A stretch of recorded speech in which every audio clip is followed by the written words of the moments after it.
Welcome to daily Hindu news analysis. మనం ప్రతిరోజు Hindu news పేపర్లో important current affairs articles and అలాగే దాని వెనుకున్న జీకే పార్ట్ కూడా కవర్ చేస్తున్నాం. So as part of that initiative ఈరోజు మనకి July 22, 2025. So before starting the video like and అలాగే మీకు ఏమైనా డౌట్స్ ఉంటే కామెంట్ సెక్షన్లో కామెంట్ చేయండి. Definitely I will give reply. And ముందుగా ఈరోజు వచ్చిన ఇంపార్టెంట్ ఆర్టికల్స్ చూస్తే first of all data point అని చెప్పి boys continue to outnumber girls in private schools, enrolments have grown but gender gap persists. So ఇక్కడ ఏంటంటే private స్కూల్స్లో ఎక్కువ మంది బాయ్స్ ఎన్రోల్ అవుతున్నారు. అవుట్ నెంబర్ గర్ల్స్ అంటే గర్ల్స్ని మించి బాయ్స్ అనేది ఎన్రోల్ అవుతున్నారు. ఎన్రోల్మెంట్స్ పెరిగినప్పటికీ ఓవరాల్గా చూస్తే ఎన్రోల్మెంట్స్ అంటే స్కూల్లో జాయిన్ అయ్యే వాళ్ళు పెరిగినప్పటికీ జెండర్ గ్యాప్ అనేది చాలా వరకు ఉంది, ఇంకా స్టిల్ పర్సిస్ట్ అని చెప్పేసి ఇక్కడ ఇచ్చారు. అండ్ నెక్స్ట్ ఇంపార్టెంట్ ఆర్టికల్ చూస్తే మనకి vice president Dhankhar resigns over health issues. So మన vice president of India Jagdeep Dhankhar ఈయన రిజిగ్నేషన్ ఇచ్చారు. So according to the article ఏంటో మనకి important. According to the article 67A of the constitution ప్రకారం ఈయన రెసిగ్నేషన్ అనేది ప్రెసిడెంట్కి ఇచ్చారు. So vice president resignation letter ఎవరికి ఇస్తారంటే ప్రెసిడెంట్కి ఇస్తారు. ప్రెసిడెంట్ ద్రౌపది ముర్ముకి అడ్రస్ చేస్తూ రెసిగ్నేషన్ లెటర్ అనేది ఇచ్చారు.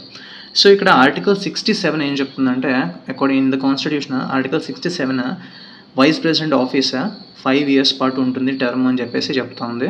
సో బిఫోర్ మిడ్ టర్మ్లోనే సో ఈయన హెల్త్ ఇష్యూస్ అని ఒక రీజన్గా చెప్పి సో ఈయన రెసిగ్నేషన్ అనేది ఇచ్చారు. సో ఇలా మిడ్ టర్మ్లోనే రెసిగ్నేషన్ ఇచ్చిన వాళ్ళలో he's the third vice president. So ఇంతకుముందు వివి గిరి అండ్ అలాగే ఆర్ వెంకటరామన్ అని చెప్పేసి వీళ్ళిద్దరు కూడా మిడ్ టర్మ్లోనే సో ప్రెసిడెన్షియల్ ఎలక్షన్స్లో నుంచోడానికి వీళ్ళు ఇచ్చారు. కాకపోతే ఇక్కడ మనకి ఇప్పుడున్న వైస్ ప్రెసిడెంట్ హెల్త్ ఇష్యూస్ని ఒక రీజన్గా చెప్పి రెసిగ్నేషన్ అనేది సబ్మిట్ చేశారు. అండ్ ఇక్కడ మనకి ఇంపార్టెంట్ స్టాటిక్ పాయింట్స్ ఇవన్నీ చూస్తే ఇక్కడ ప్రస్తుతం ఈయన మనకి 14th vice president of India. So ఇంకా ఈయనకి 2 years టర్మ్ మిగిలి ఉంది. సో అయినా సరే ముందుగానే రెసిగ్నేషన్ ఇచ్చారు. అండ్ వైస్ ప్రెసిడెంట్ అవ్వాలి అంటే మినిమం ఏజ్ క్రైటీరియా వచ్చేసి 35 years ఉండాలి.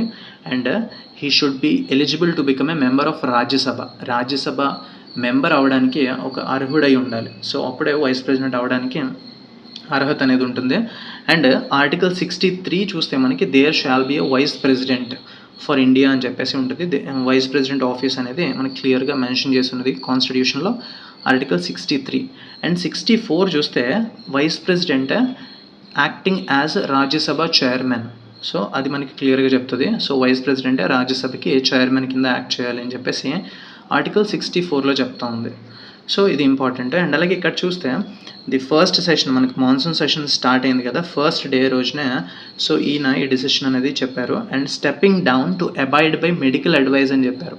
ఇక్కడ అబాయిడ్ అంటే ఎందుకు ఆయన ఈ పోస్ట్ నుంచి స్టెప్పింగ్ డౌన్ అంటే దిగిపోతున్నారు అంటే to avoid by medical advice. Abide అంటే ఇక్కడ మీనింగ్ ఇంపార్టెంట్. అబాయిడ్ అంటే ఫాలో అవ్వడం. So abide meaning important. So medical అడ్వైస్ని ఫాలో అవుతూ ఆయన ఈ ఆఫీస్ నుంచి స్టెప్ డౌన్ అవుతున్నారని చెప్పేసి ఇక్కడ చెప్పారు. అండ్ ఈయన చూస్తే మనకి 14th వైస్ ప్రెసిడెంట్ కింద ఆగస్ట్ 2022లో సో ఈ ఆఫీస్ని అజ్యూమ్ చేశారు. సో 2 years టర్మ్ ఇంకా ఉండగానే సో ఈయన రెసిగ్నేషన్ ఇచ్చి సో స్టెప్ డౌన్ అవబోతున్నారు. అండ్ ఇక్కడ చూస్తే మనకి నిన్న అనాలిసిస్లో చూసాం మనం, హైకోర్టు జడ్జి అయినటువంటి justice Yashwant Varma removal motion అనేది మాన్సూన్ సెషన్లో టేబుల్ చేయనున్నారు, అంటే ప్రవేశపెట్టనున్నారు అని చెప్పేసి చదువుకున్నాం కదా. సో దాని గురించి ఇక్కడ ఇచ్చారు. సో బిఫోర్ దాట్ ఈయన దాని గురించి ఇంకా యాక్షన్ తీసుకోకముందే ఈయన స్టెప్ డౌన్ అయ్యారు. అండ్ ఈయన ఇంతకుముందు before assuming this vice president post ఈయన గవర్నర్ ఆఫ్ వెస్ట్ బెంగాల్ కింద కూడా పనిచేశారు.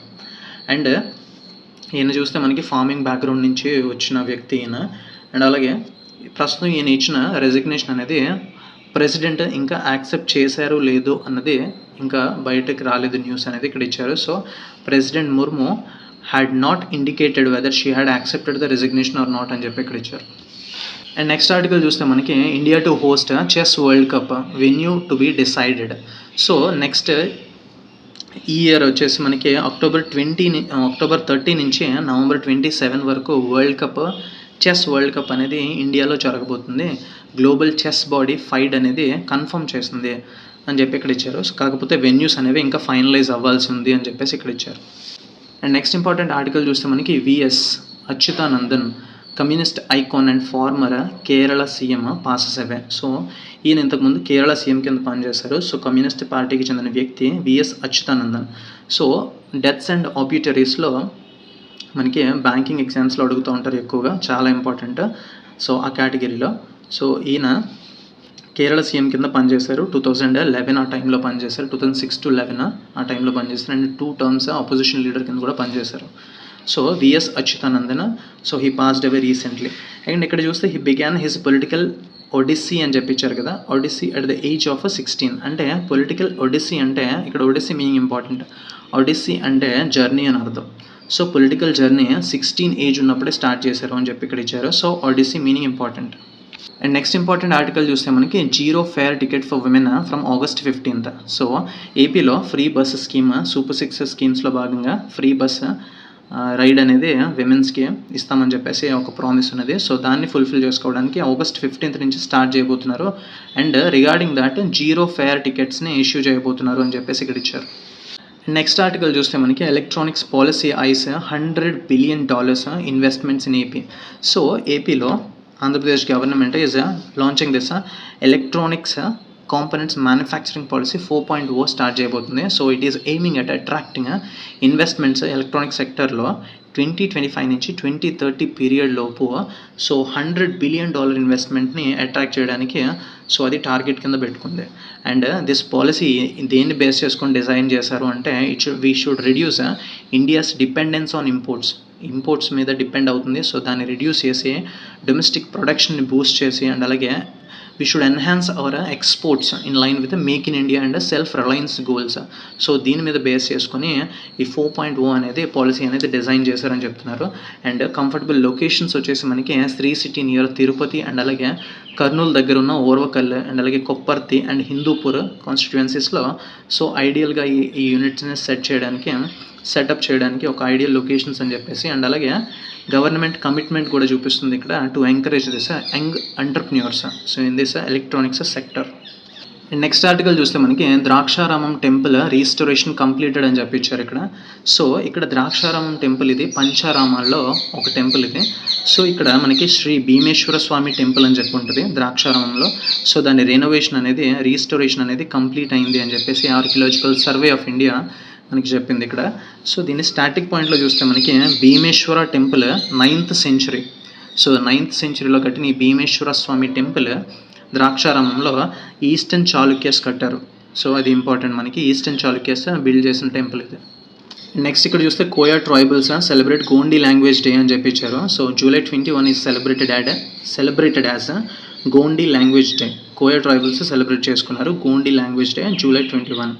ఎడిటోరియల్ పేజీలో చూస్తే మనకి ఇంపార్టెంట్ ఆర్టికల్ వచ్చింది. So related to UK and India free trade agreement చేయబోతుంది కదా, సో రిలేటెడ్ టు దాట్ వచ్చింది.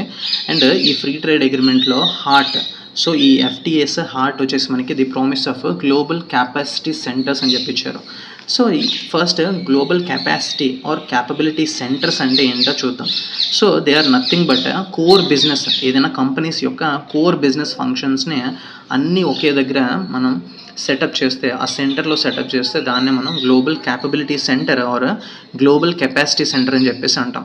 సో ఆ కోర్ బిజినెస్ ఫంక్షన్స్ ఏంటంటే లైక్ HR ఫంక్షన్స్ కానీ అంటే అలాగే marketing and IT, R&D, finance ఇట్లాంటి కోర్ బిజినెస్ ఫంక్షన్స్ ఏవైతే ఉంటాయో అవన్నీ ఒకే దగ్గర సెటప్ చేస్తే దాన్ని మనం global capability centre or global capacity centre అని చెప్పేసి అంటాం. సో ఇక్కడ ఈ FTA ట్రేడ్ అగ్రిమెంట్ ఏదైతే జరగబోతుందో యూకేకి అండ్ ఇండియా సైన్ చేయబోతుందో, సో దాంట్లో దిస్ ర్యాపిడ్లీ ఇవాల్వింగ్ ఎకోసిస్టమ్ ఏదైతే GCCs ఎకోసిస్టమ్ ఏదైతే ఉందో అందులో మనకి ఇండియా లీడ్ తీసుకోబోతుంది. అండ్ బై బికమింగ్ UK ఒక పివిటల్ పార్ట్నర్ అంటే ఇంపార్టెంట్ పార్ట్నర్ కింద అవ్వబోతుంది అని చెప్పేసి ఇక్కడ ఇచ్చారు. And India is already home to more than 1500 GCCs. So already మనకి 1500 గ్లోబల్ క్యాపబిలిటీ సెంటర్స్ అనేవి ఉన్నాయి, employing more than 1.9 million people. So significantly this global ఇన్నోవేషన్కి, digital transformation ఎజెండాకి లాట్ ఆఫ్ కాంట్రిబ్యూషన్ అనేది ఇండియా చేస్తుంది అని చెప్పించారు. అండ్ అలాగే strategic partner for research and development, cyber security, emerging tech solutions ఏవైతే ఉన్నాయో సో వీటిలో కూడా స్ట్రాటజిక్ పార్ట్నర్ కింద సో ఇండియా తయారైంది సో యూకేకి. అండ్ అలాగే ఈ ఎఫ్టీఏ చూస్తే మనకి స్పేస్లో కూడా ఎంగేజ్మెంట్ ఇన్ స్పేస్లో కూడా ఒక కెటలిస్ట్ కింద ఉపయోగపడుతుంది. And smoother movement of professionals, so ఈ ఐటీ ప్రొఫెషనల్స్కి ఒక స్మూత్ మూవ్మెంట్ అనేది కలిగిస్తుంది. అండ్ యూకే పర్స్పెక్టివ్లో చూస్తే, సో ఇది మనకి యూకే పర్స్పెక్టివ్లో చూస్తే మనకి ఇండియాని ఎలా చూస్తుందంటే యూకే ఒక బిగ్ ఆపర్చునిటీ. ఎందుకంటే fastest growing digital economy, India is world's fastest growing digital economy. So UK పర్స్పెక్టివ్లో దానికి అడ్వాంటేజ్, ఇండియాస్ డిజిటల్ ఎకానమీ అనేది అడ్వాంటేజ్. అండ్ గ్లోబల్ సర్వీసెస్ కూడా lot of services, global footprint చాలా వరకు ఇండియాది ఉంది. గ్లోబల్ సర్వీసెస్ ప్రొవైడ్ చేయడంలో ఇండియా పాత్ర చాలా వరకు ఉంది. సో దట్ అండ్ ఇండియాకి చూస్తే మనకి ఈ యూకే ఇన్వెస్ట్మెంట్ కానీ కొలాబరేషన్ కానీ మన డిజిటల్ ఎకానమీ అంబిషన్స్తోని, స్కిల్లింగ్ ఆబ్జెక్టివ్స్తోని అలైన్ అయ్యి ఉంది. సో దట్ మనకి అది చాలా వరకు ఉపయోగపడుతుంది. అండ్ ఇది ఎలా హెల్ప్ అవుతుందంటే we can become a global hub for high value సర్వీసెస్ని ప్రొవైడ్ చేయడానికి గ్లోబల్ హబ్ కింద తయారవ్వచ్చు అని చెప్పించారు. అండ్ అలాగే ఈ not just in goods and services మాత్రమే కాదు, స్కిల్స్ అండ్ టెక్నాలజీలో కూడా ఏవైతే ఇప్పుడు గ్లోబల్ ఎకానమీని పవర్ చేస్తున్నాయో స్కిల్స్, టెక్నాలజీ, సో అందులో కూడా we can champion these sectors అని చెప్పించారు. అండ్ అలాగే ఈ ప్రాక్టికల్ ఛాలెంజెస్ ఏవైతే ఉన్నాయో, డబుల్ టాక్సేషన్ కానీ, డేటా లోకలైజేషన్ మ్యాండేట్స్ ఏవైతే ఉన్నాయో, సో మిస్ అలైన్డ్ స్టాండర్డ్స్ ఏవైతే ఉన్నాయో అవి కొంతవరకు ఈ గ్లోబల్ క్యాపబిలిటీ సెంటర్స్కి అనేవి కొంత ఛాలెంజ్ కింద చెప్పొచ్చు. సో వాటిని మనం అడ్రస్ చేస్తే డెఫినెట్లీ ఇండియా బేస్డ్ జీసీసీస్కి మనకి ఒక మల్టీనేషనల్ కంపెనీస్కి ఏవైతే మనం మేనేజ్ చేస్తామో గ్లోబల్ ట్యాక్స్ ఆపరేషన్స్ కానీ, గ్లోబల్ కార్పొరేట్ ట్యాక్స్ ఏదైతే ఉందో, ఇండైరెక్ట్ ట్యాక్స్ కానీ, లిటిగేషన్స్ కానీ, ఇవన్నీ మేనేజ్ చేసే ఈ మల్టీనేషనల్ కంపెనీస్కి మేనేజ్ చేసే India based global capability centres so global wide మనం ఈ సర్వీసెస్ని ఎమర్జ్ చేసే విధంగా ఒక గ్లోబల్ హబ్ కింద తయారవ్వచ్చు అని చెప్పించారు. అండ్ అలాగే ఇండియాస్ కరెంట్ పాలసీ ఎన్వైర్న్మెంట్ చూస్తే మనకి జీసీసీ గ్రోత్కి చాలా వరకు కండ్యూసివ్గా ఉంది, అంటే ఒక వైబుల్గా ఉంది. కాకపోతే డెడికేటెడ్ నేషనల్ జీసీసీ పాలసీ లేదు మనకి సరైన పాలసీ అనేది, డెడికేటెడ్ సెపరేట్ పాలసీ అనేది లేదు. సో దాన్ని మనం క్రియేట్ చేయాలి, డెడికేటెడ్ పాలసీ అనేది డిజైన్ చేయాలి. బడ్జెట్ 2025లో చెప్పిన విధంగా సో క్లియర్గా సో దట్ మనం ఈ టాలెంట్ని ఇంప్రూవ్ చేయడానికి, అంటే అలాగే ఇన్ఫ్రాస్ట్రక్చర్ కానీ, ఇన్నోవేషన్ కానీ, లీగల్ ఫెసిలిటేషన్ కానీ ఇంప్రూవ్ చేయడానికి ఉపయోగపడుతుంది. సో సెపరేట్ ఇప్పుడు ప్రస్తుతం ఉన్న ఈ ఎక్స్పాండింగ్ రోల్ చూస్తే, global capability centres expanding role చూస్తూ ఉంటే డెఫినెట్లీ మనం ఒక డెడికేటెడ్ నేషనల్ జీసీసీ పాలసీ అనేది డిజైన్ చేసి సో ఆ అంబిషన్స్ని మనం అచీవ్ చేయొచ్చు. సో దాట్ అని చెప్పి ఇక్కడ ఇచ్చారు. అండ్ అలాగే నాలెడ్జ్ కారిడార్ అని చెప్పి ఇక్కడ కన్క్లూజన్ చూస్తే, ఈ సర్వీసెస్ ఇంపార్టెన్స్ ఆఫ్ సర్వీసెస్ కానీ, డిజిటల్ ట్రేడ్ కానీ, మొబిలిటీ కానీ, so these are the lifelines of modern commerce is nothing but ఒక ట్రేడ్ అనేది ఏదైతే జరుగుతుందో సో దానికి lifeline is nothing but this digital trade కానీ, మొబిలిటీ కానీ, సర్వీసెసే. సో వాటి మీద మనం ఎక్కువగా ఫోకస్ చేయాలి. So that India must continue this industry లీడర్స్ని continue to inline. So we have to streamline this all things so that we can become a global hub అని చెప్పి ఆర్టికల్ ఇచ్చారు. అండ్ నెక్స్ట్ ఆర్టికల్ చూస్తే మనకి అన్వార్నిష్డ్ facts అని చెప్పించారు. అన్వార్నిష్డ్ meaning important ఇక్కడ మనకి. అన్వార్నిష్డ్ అంటే అన్ఫిల్టర్డ్, సో ఫిల్టర్ చేయకుండా రా ఫుటేజ్ కావాలి అని చెప్పేసి ఇక్కడ అడుగుతున్నారు. సో ద ఫుల్ అండ్ రా cockpit voice recorder transcript must be released. So ఈ కాక్పిట్ వాయిస్ రికార్డర్ ఏదైతే ఉందో, అంటే ఎయిర్ ఇండియా క్రాష్ అయింది కదా, అక్కడ కాక్పిట్ వాయిస్ రికార్డర్ ఏదైతే ఉందో సో దాన్ని ఫుల్ అండ్ రా అంటే ఒరిజినల్ వన్ కావాలి మనకి. So that must be released అని చెప్పేసి ఇక్కడ అడుగుతూ ఉన్నారు. సో దీని గురించి ఆల్రెడీ ఈ ఎయిర్క్రాఫ్ట్ ఇన్వెస్టిగేషన్ బ్యూరో ఏదైతే చెప్పిందో, ప్రిలిమినరీ రిపోర్ట్ ఏదైతే వచ్చిందో దాని గురించి ఆల్రెడీ మనం క్లియర్గా డిస్కస్ చేసాం. ఇక్కడ extra point is nothing but real voice recorder మనకి ఏదైతే ట్రాన్స్క్రిప్ట్ ఉందో దాన్ని రిలీజ్ చేయాలని చెప్పేసి అడుగుతూ ఉన్నారు ఇక్కడ. అండ్ నెక్స్ట్ ఇక్కడ చూస్తే మనకి కాస్ట్ ఆఫ్ ప్రామిసెస్ అని చెప్పేసి ఇచ్చారు ఈ article. Election eve welfare measures display lack of respect for voters. So on the event of election lot of welfare మెజర్స్ని అనౌన్స్ చేస్తున్నారు రెస్పెక్టివ్ స్టేట్స్ ఏవైతే ఉన్నాయో. సో అది చూస్తూ ఉంటే ల్యాక్ ఆఫ్ రెస్పెక్ట్ ఫర్ ఓటర్స్కి రెస్పెక్ట్ లేకుండా ఇష్టం వచ్చినట్టు వెల్ఫేర్ మెజర్స్ అనేవి ఇచ్చేస్తూ ఉన్నారు వితౌట్ డ్యూ ప్లానింగ్ అని చెప్పేసి ఈ ఆర్టికల్ ఇచ్చారు.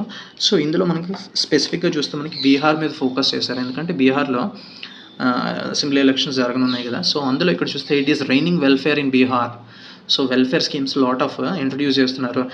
ఎన్డీఏ అలయన్స్ ఏదైతే ఉందో ఇక్కడ ఏం చెప్పారు అంటే 125 units of electricity per month ఫ్రీగా ఇచ్చేస్తాం.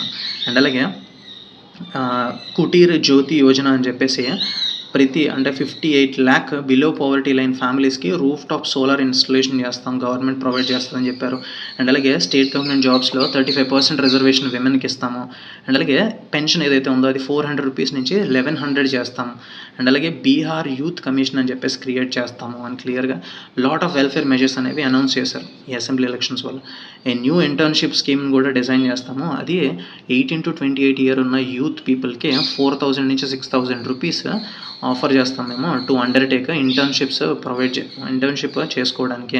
అండ్ అలాగే ప్రతి ఇయర్ కూడా కొంతమంది యూత్ని వాళ్ళని కవర్ చేస్తాం, అంటే వాళ్ళకి సపోర్ట్ చేస్తాము. 5000 యూత్ ఫస్ట్ ఇయర్లో మేము ప్లాన్ చేస్తున్నాం. 1 lakh బెనిఫిషరీస్ వచ్చే వరకు వాళ్ళకి సపోర్ట్ చేస్తాం మేము. అండ్ అలాగే రిలీజియస్ టూరిజంని ప్రమోట్ చేయడానికి పునౌరా దమ్ జానకి మందిర్ అని చెప్పేసి 882 crores రీడెవలప్మెంట్ ప్లాన్ని సెటప్ చేశారు ఇక్కడ. ఇది ఈ మందిర్ ఏదైతే చెప్తామో ఇది birth place of lord Rama's wife Sita తల్లి యొక్క బర్త్ ప్లేస్ కింద సో దాన్ని డెవలప్ చేస్తున్నారు. అండ్ మైగ్రెంట్స్ ఎవరైతే వేరే స్టేట్స్లో అవుట్ సైడ్ స్టేట్స్లో ఉంటారో సో వాళ్ళు ఫెస్టివల్స్ టైంలో రిటర్న్ అవ్వడానికి గవర్నమెంట్ నుంచి ఒక సపోర్ట్ అనేది ఇస్తాం మేము అని చెప్పేసి అట్లాంటి వెల్ఫేర్ మెజర్స్ అనేవి అనౌన్స్ చేశారు. అండ్ ఈ ప్యాటర్న్ చూస్తే మనకి క్లియర్గా చెప్తా ఉంది ఈ ఎలక్షన్ మేనేజ్ అంటే పాపులర్ సెంటిమెంట్ని బేస్ చేసుకొని ఎలక్షన్స్లో ఈ ఓటర్స్ని లూర్ చేసుకోవడానికి, అంటే వాళ్ళని మభ్యపెట్టి సో వాళ్ళని మన వైపు తిప్పుకోవడానికి lot of without serious planning లేకుండా ఇష్టం వచ్చినట్టు స్కీమ్స్ అనేవి పోల్ ప్రామిసెస్ అనేవి ఇస్తున్నారు. అండ్ పొలిటికల్ రైవల్స్ కూడా అలానే ఇస్తున్నారు అని చెప్పేసి ఇక్కడ ఇచ్చారు. అండ్ ఇక్కడ మహారాష్ట్ర అసెంబ్లీ ఎలక్షన్స్లో కూడా రీసెంట్లీ జరిగిన ఎలక్షన్స్లో చూస్తే మనకి అక్కడ క్యాష్ ట్రాన్స్ఫర్ చేస్తాము విమెన్కి అని చెప్పేసి ఒక స్కీమ్ అనేది ఇంట్రడ్యూస్ చేశారు. దానివల్ల వాళ్ళు గెలిచారు అక్కడ. అండ్ గెలిచిన తర్వాత ఏం చెప్పారంటే ఇందులో చాలామంది అన్డిజర్వింగ్ బెనిఫిషరీస్ ఉన్నారు అని చెప్పేసి ఆ లిస్ట్ ఏదైతే ఉందో క్యాష్ ట్రాన్స్ఫర్ స్కీమ్ లిస్ట్ ఏదైతే ఉందో అందులో చాలామందిని బయటికి తీసేశారు. సో ఎలిజిబుల్ బెనిఫిషరీ లిస్ట్ నుంచి బయటికి తీసేశారు. సో ఇట్లాంటివి చేస్తున్నారు. అండ్ ఫ్రీ ఎలక్ట్రిసిటీ స్కీమ్స్ చూస్తే చాలా వరకు ఉన్నాయి, ప్రతి స్టేట్స్లో కూడా ఉన్నాయి. అండ్ ఈ ఫ్రీబీస్ అనేవి చాలా ఎక్కువ అయిపోయాయి. న్యూ స్కీమ్స్ అనేవి పెరిగిపోతూ ఉన్నాయి. న్యూ స్కీమ్స్ కంటిన్యూ టు ప్రొలఫరేట్ అంటే గ్రేట్ ఇన్ నెంబర్ పెరిగిపోతూ ఉన్నాయి. అండ్ ప్రస్తుతం ఇక్కడ బీహార్ స్టేట్ ఎలక్షన్స్ చూస్తే మనకి అక్కడ జేడీయూ పార్టీ అంటే ప్రస్తుతం ఉన్న జేడీయూ బీజేపీ అలయన్స్లో ఉన్నారు. సో ఇక్కడ చూస్తే బీజేపీ రిలేటివ్లీ స్ట్రాంగర్ పొజిషన్లో ఉంది. జేడీయూ బీజేపీ కూటమిగా ఉన్నప్పటికీ జేడీయూకి అంత దాని పవర్ అనేది తగ్గిపోతూ వచ్చింది లాస్ట్ 5 years నుంచి అని చెప్పేసి ఇక్కడ ఇచ్చారు. అండ్ అలాగే competitive federalism is all that remains in the toolkits of all parties to voters అంటే సో వాళ్ళని మన సైడ్ తిప్పుకోవడం ఓటర్స్ అంటే. సో ఈ కాంపిటేటివ్ వెల్ఫేరిజం అనేది పెరిగిపోయింది చాలా వరకు పార్టీస్ మధ్య, సో దట్ ఓటర్స్ని మన వైపు తిప్పుకోవడానికి అని చెప్పేసి ఈ ఆర్టికల్ ఇచ్చారు. అండ్ నెక్స్ట్ ఆర్టికల్ చూస్తే మనకి SC cautions ED against being used to fight political battles అని చెప్పించారు ఇక్కడ. సో ఎస్సీ అనేది అంటే సుప్రీంకోర్టు అనేది కాషన్ చేస్తుంది ఎన్ఫోర్స్మెంట్ డైరెక్టరేట్ ఏదైతే ఉందో సో దాన్ని పొలిటికల్ బ్యాటిల్స్ని పొలిటికల్ పాలిటిక్స్లో పగలు తీర్చుకోవడానికి యూజ్ చేస్తున్నారు మిమ్మల్ని అని చెప్పేసి మీరు కాషన్గా ఉండాలని చెప్పేసి సుప్రీంకోర్టు చెప్పింది. అండ్ ఇక్కడ డౌట్ కూడా రేజ్ చేస్తుంది, ఎందుకంటే EDs hast in initiating proceedings. So ఈ కర్ణాటకలో Karnataka CMs wife related so ఆవిడ పేరు మీద కొన్ని అంటే మైసూరు అర్బన్ డెవలప్మెంట్ అథారిటీలో కొన్ని సైట్స్ ఏవైతే అలాట్మెంట్ చేశారో వాళ్ళ వైఫ్కి అని చెప్పేసి ఒక కేసు అనేది నడుస్తుంది. అది ఎగ్జామ్ పాయింట్ ఆఫ్ వ్యూ అంత ఇంపార్టెంట్ కాదు, కాకపోతే సో ఆ కేసు అనేది ఈడీస్ హేస్ట్ అనేది చూస్తూ ఉంటే ఈ ప్రొసీడింగ్స్లో చూస్తూ ఉంటే పొలిటికల్ బ్యాటిల్స్లో ఇన్వాల్వ్ అవుతూ ఉన్నట్టుంది అని చెప్పేసి ఇక్కడ కంటెక్స్ట్లో మీనింగ్. సో ఇక్కడ ఈడీస్ హేస్ట్ అనేది ఇచ్చారు. ED's haste in initiating proceedings అని చెప్పి ఇచ్చారు కదా. ఈడీస్ హేస్ట్ అంటే స్పీడ్ ఆర్ హరీ అని మీనింగ్ వస్తుంది. సో హేస్ట్ మీనింగ్ ఇంపార్టెంట్ మనకి. అండ్ నెక్స్ట్ ఇక్కడ చూస్తే atheist, one word substitution atheist important మనకి. ఎథీస్ట్ అంటే one who does not believe in God. ఎవరైతే గాడ్ని నమ్మరో వాళ్ళని మనం ఎథీస్ట్ అని పిలుస్తాం, నాన్ బిలీవర్ అంటాం. అండ్ అలాగే ఇక్కడ చూస్తే AI flight veers off runway in Mumbai amid heavy rain. So ఇక్కడ ఎయిర్ ఇండియా ఫ్లైట్ అనేది వీర్స్ ఆఫ్ రన్వే అంటే చేంజింగ్ డైరెక్షన్ సడన్లీ. వీర్స్ అంటే సడన్గా డైరెక్షన్ చేంజ్ చేసుకోవడం. సో రన్వే మీద సో అది ల్యాండ్ అవుతున్నప్పుడు సడన్లీ డైరెక్షన్ అనేది చేంజ్ చేసుకుంది అని చెప్పేసి ఇక్కడ ఇచ్చారు. ఎమిడ్ హెవీ రెయిన్ వల్ల. అండ్ ఇక్కడ veers meaning important, changing direction suddenly. And next చూస్తే ఇక్కడ మనకి Parliament begins the process to impeach justice Yashwant Varma. So ఈ ఆర్టికల్ మనం క్లియర్గా ఎస్టర్డే క్లియర్గా ప్రాసెస్ ఏంటి, హెచ్సి జడ్జి కానీ సుప్రీంకోర్టు జడ్జి కానీ రిమూవ్ చేయాలంటే ఎంతమంది లోక్సభ స్పీకర్స్ సైన్ చేయాలి ఆ మోషన్ మీద, లోక్సభ మెంబర్స్ ఎంతమంది సైన్ చేయాలి ఆ మోషన్ మీద, అండ్ రాజ్యసభ నుంచి మినిమం ఎంతమంది సైన్ చేయాలి అని చెప్పేసి మనం చెప్పుకున్నాం. సో లోక్సభ నుంచి ఎంతమంది, రాజ్యసభ నుంచి ఎంతమందో కామెంట్ సెక్షన్లో కామెంట్ చేయండి. అండ్ నెక్స్ట్ ఆర్టికల్ చూస్తే మనకి plane crash probe will be transparent అని చెప్పేసి మినిస్టర్ చెప్పారు. సో మనకి ఇక్కడ ఎయిర్ ఇండియా ప్లేన్ క్రాష్ ఏదైతే ఉందో సో దాని మీద ఇన్వెస్టిగేషన్ ట్రాన్స్పరెంట్గా జరుగుతుంది అని చెప్పేసి మన యూనియన్ సివిల్ ఏవియేషన్ మినిస్టర్ వచ్చేసి కె రామ్మోహన్ నాయుడు చెప్పారు. అండ్ ఇక్కడ చూస్తే government agrees to 16 hour discussion on operation Sindoor and Pahalgam terror attack amid uproar in Lok Sabha. So government 16 hour డిస్కషన్కి ఒప్పుకుంది ఆపరేషన్ సింధూర్ మీద, పెహల్గామ్ అటాక్ మీద. సో దాని మీద డిస్కషన్ చేయడానికి లోక్సభలో, ఎందుకంటే అపోజిషన్ నుంచి చాలా వరకు అప్రోర్ అంటే చాలా వరకు గందరగోళం, గొడవ. సో వాళ్ళ నుంచి ఒక పుష్ అనేది పుష్ సో అపోజిషన్ నుంచి రావడంతో సో గవర్నమెంట్ అగ్రీ చేస్తుంది 16 hour డిస్కషన్కి అని చెప్పేసి ఇక్కడ ఇచ్చారు. అండ్ నెక్స్ట్ ఇంపార్టెంట్ ఆర్టికల్ చూస్తే మనకి NISAR first joint satellite of NASA and ISRO scheduled to be launched on July 30. So very important ఇది సైన్స్ అండ్ టెక్నాలజీలో. నిస్సార్ అంటే ఇది first joint satellite of NASA and ISRO. So ఇది నాసాకి అండ్ ఇస్రోకి ఫస్ట్. ఇది నథింగ్ బట్ నిసార్ అంటే ఫుల్ ఫామ్ చూద్దాను, NASA ISRO synthetic aperture radar. So ఇక్కడ చూస్తే సింథటిక్ అపర్చర్ రేడార్ శాటిలైట్ని లాంచ్ అయిపోతుంది with help of this GSLV F-16 rocket. So ఈ రాకెట్ని యూజ్ చేసుకుని శాటిలైట్ని లాంచ్ అయిపోతున్నారు. సో ఎక్కడి నుంచి అంటే శ్రీహరికోట, సతీష్ ధావన్ స్పేస్ సెంటర్ శ్రీహరికోట నుంచి లాంచ్ అయిపోతున్నారు అని చెప్పించారు. అండ్ అలాగే ఇది NASA's L band and ISRO's S బ్యాండ్లో సో దాన్ని dual frequency synthetic aperture radar అని చెప్పేసి అంట. సో అక్కడ ప్లేస్ చేయబోతున్నారు. And this weights 2392 kgs and this is unique earth observation satellite. So ఇది ఎర్త్ని అబ్జర్వ్ చేస్తూ ఉంటుంది. అబ్జర్వ్ అంటే ఎర్త్ మూమెంట్స్ ఏవైతే ఉన్నాయో, గ్రౌండ్ డీఫార్మేషన్ కానీ ఎర్త్ సర్ఫేస్లో ఉన్న స్మాల్ చేంజెస్ని డిటెక్ట్ చేస్తూ ఉంటుంది. అండ్ నెక్స్ట్ ఆర్టికల్ చూస్తే మనకి around 6% of PM internship offer recipients joined work. So ఈ PM ఇంటర్న్షిప్ స్కీమ్ అని చెప్పేసి మనకి 2024-25 బడ్జెట్లో అనౌన్స్ చేశారు. సో దీని ఎయిమ్ ఏంటంటే ఇండియాస్ టాప్ 500 కంపెనీస్ నుంచి 1 crore యూత్కి 5 years పాటు ఇంటర్న్షిప్ ప్రొవైడ్ చేయాలి అని చెప్పేసి ఈ బడ్జెట్లో అనౌన్స్ చేసిన ఈ స్కీమ్. సో ఈ scheme under this scheme first రౌండ్లో మనకి 1.27 lakh ఇంటర్న్షిప్స్ అనేది ప్రొవైడ్ చేస్తే అందులో 50,000 క్యాండిడేట్స్ సో ఫార్ అంటే యాక్సెప్ట్ చేశారు ఇంటర్న్షిప్స్ని. అండ్ అలాగే అందులో 6% రిసిపియంట్స్ ఎవరైతే ఉన్నారో అందులో వర్క్లో జాయిన్ అయ్యారు అని చెప్పేసి ఇక్కడ లోక్సభలో చెప్పారు finance minister Nirmala Sitharaman. So ఇక్కడ చూస్తే ఆపర్చునిటీస్ గెలోర్ అని చెప్పించారు ఈ పిక్చర్ కింద. సో ఆపర్చునిటీస్ గెలోర్ అంటే గెలోర్ మీనింగ్ అంటే గ్రేట్ ఇన్ నెంబర్, అబండెంట్గా ఉండడం, ప్లెంటీ అని అర్థం వస్తుంది. సో పుష్కలంగా ఉండడాన్ని మనం గెలోర్ అంటాం. సో ఇక్కడ galore meaning important. And next ఇక్కడ చూస్తే మనకి బ్యాంకింగ్ ఎగ్జామ్స్కి important LIC rural development department to promote Bima Sakhi Yojana.